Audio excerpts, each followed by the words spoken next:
Patriots are really good this year. Let's talk about it. There are, to me, many similarities between this year's New England Patriots and last year's Washington Commanders.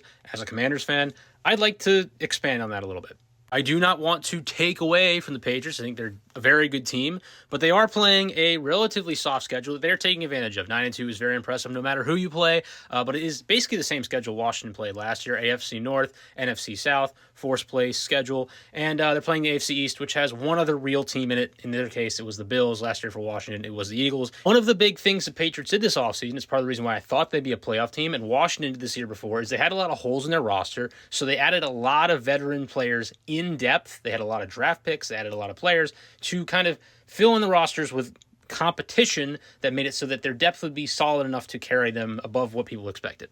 And what they've created is a team that is fundamentally sound, isn't particularly bad at any one thing, like they can hold up in all categories, but the strength of the team is how good they are on money downs. This team is 7th in third down percentage and 2nd in fourth down percentage, putting up Washington-like fourth down conversion numbers, which were historic last year, to kind of keep their offense going afloat, converting on big plays with their young skill players to win games. They have a very, very reliable run game right now, and I don't know if that's because they have amazing offensive line play. It's solid. It's been better than it was in previous years. It's well coached. They have solid running backs, but mostly they have the threat of a chunk play passing offense that is keeping teams off the line of scrimmage and allowing them to run the ball like Washington did.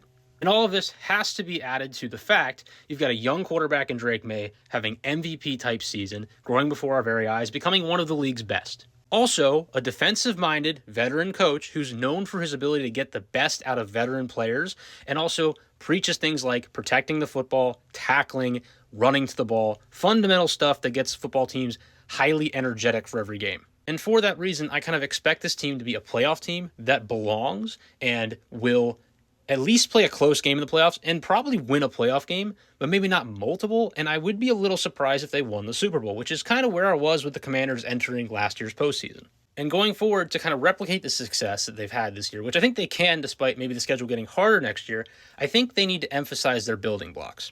To me, those players are Will Campbell, Drake May, Trevion Henderson, Christian Gonzalez, and those two defensive tackles, Milton Williams and Christian Barmore. The best teams have more than that. They have depth of good players they can fill in. You need to add more talent in terms of depth and signings, lots of draft picks. Just get as many players as possible that you like. Because if you do the Washington approach, where you try to add 2 or 3 big pieces that really make your team better, you can fall flat. So that would be my warning for Patriots fans. I think that they're smart enough to not make that mistake, though.